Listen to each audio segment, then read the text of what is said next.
رب اشرح لی صدری ویسر لی امری واحلل عقدۃ من لسانی یفقہوا قولی اما بعد فاعوذ باللہ السمیع العلیم من الشیطان الرجیم بسم اللہ الرحمن الرحیم رب زدنی علما آمین یا رب العالمین۔ السلام علیکم ورحمۃ اللہ وبرکاتہ۔ اللہ کی رحمت و توفیق سے آج ہم انشاءاللہ تعالیٰ سورۃ ال عمران آیت نمبر 52 سے 56 تک دیکھیں گے۔ پہلے لفظی و با محاورہ ترجمہ دیکھ لیتے ہیں۔ ربنا، اے ہمارے رب، آمنا، ایمان لائے ہم، بما ساتھ اس کے جو انزلتا نازل کیا آپ نے، واتبعنا، اور پیروی کی ہم نے، رسول کی، فاکتبنا، پس آپ لکھ لیجیے ہمیں، مع شاہدین، گواہی دینے والوں کے ساتھ۔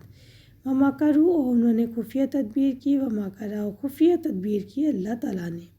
اللہ، اور اللہ تعالیٰ، خیر الماکرین، بہتر ہے خفیہ تدبیر کرنے والوں میں سے۔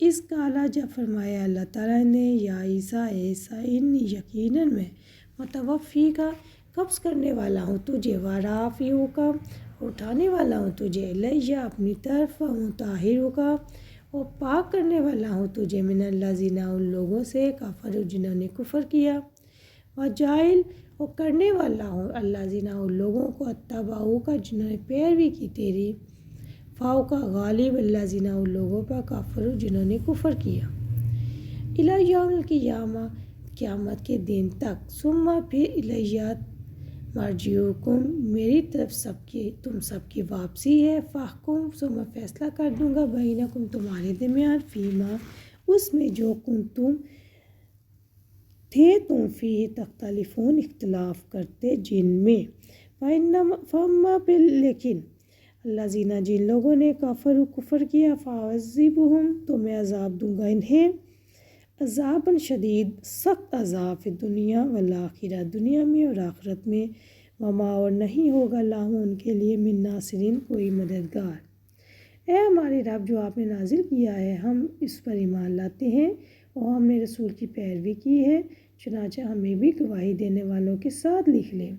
اور انہوں نے خفیہ تدبیر کی، اور اللہ تعالیٰ نے بھی خفیہ تدبیر کی، اللہ تعالیٰ سب خفیہ تدبیر کرنے والوں میں سے بہتر ہے۔ جب اللہ تعالیٰ نے فرمایا کہ اے عیسیٰ، یقیناً میں تجھے قبض کرنے والا ہوں اور تجھے اپنی جانب اٹھانے والا ہوں، اور ان لوگوں سے جنہوں نے کفر کیا تجھے پاک کرنے والا ہوں، اور جن لوگوں نے تیری پیروی کی انہیں قیامت تک ان لوگوں پر غالب کرنے والا ہوں جنہوں نے کفر کیا۔ پھر میری طرف تم سب کی واپسی ہے، سو میں تمہارے درمیان ان باتوں میں فیصلہ کروں گا جن کا تم اختلاف کیا کرتے تھے۔ پھر جن لوگوں نے کفر نہیں کیا انہیں میں دنیا اور آخرت میں سخت عذاب دوں گا، اور ان کے لیے کوئی مدد نہ ہوگی اور نہ ہی کوئی مددگار ہوگا۔ اے ہمارے رب، جو آپ نے نازل کیا، جیسا کہ میں نے آپ کو بتایا تھا کہ پچھلی آیت میں یہودیوں نے اللہ تعالیٰ پر ایمان لاتے ہوئے اللہ تعالیٰ کو گواہ بنایا تھا کہ اللہ تعالیٰ ہم تیرے فرمانبرداروں میں سے ہیں، تو اللہ تعالیٰ ہم پر گواہ رہنا۔ اور یاد رکھیں، دعوت دینے والے اللہ تعالیٰ کے گواہ وہی ہو سکتے ہیں، گواہی وہی دے سکتے ہیں جو اپنی زندگی کو اللہ تعالیٰ کے دین کا نمونہ بنائے، جس کی وجہ سے گواہی ممکن ہو سکے۔ حواریوں نے انصار اللہ بننے کے لیے سب سے پہلے اپنے ایمان کو اللہ تعالیٰ کے سامنے رکھا۔ ربنا آمنا بما انزلت، اللہ ہم اس پر ایمان لائے جو آپ نے نازل کیا، واتبعنا الرسول، اور ہم نے رسول کی پیروی کی ہے۔ حواریوں نے انصار اللہ بننے کے لیے رسول کی اتباع کو اللہ تعالیٰ کے سامنے رکھا کہ ہم کسی خود ساختہ طریقے پر عمل پیرا نہیں بلکہ رسول کے طریقے پر پیروکار ہے، اس لیے ہمارا نام گواہی دینے والوں میں لکھ دیں۔ فاکتبنا مع الشاہدین، یعنی ان لوگوں کے ساتھ ہمارا نام لکھ دیں جو لا الہ الا اللہ کی گواہی دیتے ہیں۔ اس گواہی سے مراد اللہ تعالیٰ کی توحید کا اقرار، انبیاء کی تصدیق اور اس کے مطابق عمل، اور جو عبادت ان پر واجب ہے اس کو ادا کرتے ہیں۔ جب وہ دین کی نصرت کے لیے اور شریعت کو قائم کرنے کے لیے حضرت عیسیٰ علیہ السلام کے ساتھ ہو گئے تو بنی اسرائیل کا ایک گروہ ایمان لے آیا اور ایک گروہ نے کفر اختیار کر لیا۔ ان دونوں میں جنگ ہوئی، اللہ تعالیٰ نے مومنوں کی مدد کی اور مشرکوں کو شکست دے دی۔ اگلی آیت دیکھتے ہیں، وَمَكَرُوا وَمَكَرَ اللَّهُ، انہوں نے خفیہ تدبیر کی اور اللہ نے بھی خفیہ تدبیر کی۔ خفیہ تدبیر کیا تھی کہ وہ یہودی حضرت عیسیٰ علیہ السلام کو سولی پر چڑھانا چاہتے تھے، جس کے لیے انہوں نے ان پر الزام لگائے، وہ اللہ کے نبی کو شہید کر دینا چاہتے تھے۔ اور اللہ تعالیٰ نے بھی خفیہ تدبیر کی۔ اللہ تعالیٰ کی تدبیر یہ تھی کہ اس نے یہودیوں کو ان کے منصوبوں پر سزا دینے کا فیصلہ کر لیا تھا۔ اور واللہ خیر الماکرین، اللہ تعالیٰ سب خفیہ تدبیر کرنے والوں سے بہتر ہے۔ اللہ تعالیٰ بہترین تدبیر کرنے والے ہیں، سبحان اللہ۔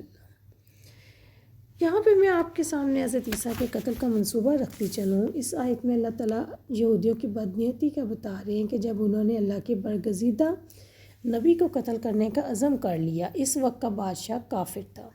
یہودیوں نے اس کے خوب کان بھرے کہ آپ کی سلطنت میں ایک شخص فتنہ اٹھا رہا ہے، لوگوں کو آپ کی اطاعت سے روک رہا ہے، ان کو بھڑکا رہا ہے، گمراہ کر رہا ہے، باپ بیٹوں میں پھوٹ ڈال رہا ہے، معاذ اللہ، اور وہ ہے بھی حرام کا، استغفر اللہ۔ آج یہ بات انہوں نے حضرت عیسیٰ علیہ السلام کے بارے میں کہی۔ غرض انہوں نے بادشاہ کو خوب سکھایا پڑھایا۔ بادشاہ نے حکم صادر کر دیا کہ اس باغی کو ابھی گرفتار کر کے صلیب پر چڑھا دیں تاکہ لوگوں کو عبرت حاصل ہو۔ چنانچہ سپاہیوں کو آپ کے مکان کا محاصرہ کر لیا۔ انہیں یقین تھا کہ اب ہم عیسیٰ علیہ السلام کو گرفتار کر لیں گے، لیکن اللہ نے اسی گھر سے آپ کو آسمان پر بلا کر ان ظالموں سے نجات بخشی۔ ایک شخص کو جو آپ کے پاس اسی گھر میں تھا، آپ کی شکل و شباہت دے دی گئی۔ سپاہی رات میں گھر میں گھس کر تاریکی میں اس شخص کو عیسیٰ علیہ السلام سمجھ کر گرفتار کر لائے، اس کو خوب ذلیل کیا، اس کے سر پہ کانٹوں کا تاج رکھتا، نعوذ باللہ من ذالک۔ یہ تھی اللہ کی تدبیر کہ اس نے اپنے نبی کو ظالموں سے نجات بخشی اور آسمان پر اٹھا لیا اور انہیں ان کی گمراہی میں حیران پریشان چھوڑ دیا۔ ان کا یہ گمان تھا کہ ہم عیسیٰ علیہ السلام کو قتل کرنے میں کامیاب ہو گئے ہیں، لیکن حقیقت میں ناکام اور نامراد ہی رہے۔ اللہ نے انہیں سنگ دل اور حق کا مخالف بنا دیا۔ حق کی مخالفت ان میں ہمیشہ رہے گی اور ان پر ایسی ذلت ڈال دی جائے گی جو قیامت تک ان کا پیچھا نہیں چھوڑے گی۔ اس لیے اللہ نے فرمایا کہ ہماری تدبیر کیسی بہتر رہی، ان کی تمام تدبیریں خاک میں مل گئیں۔ کل انشاءاللہ تعالیٰ اگلی ویڈیو میں ہم آیت نمبر 55 اور 56 کو دیکھیں گے انشاءاللہ تعالیٰ۔ السلام علیکم ورحمۃ اللہ وبرکاتہ۔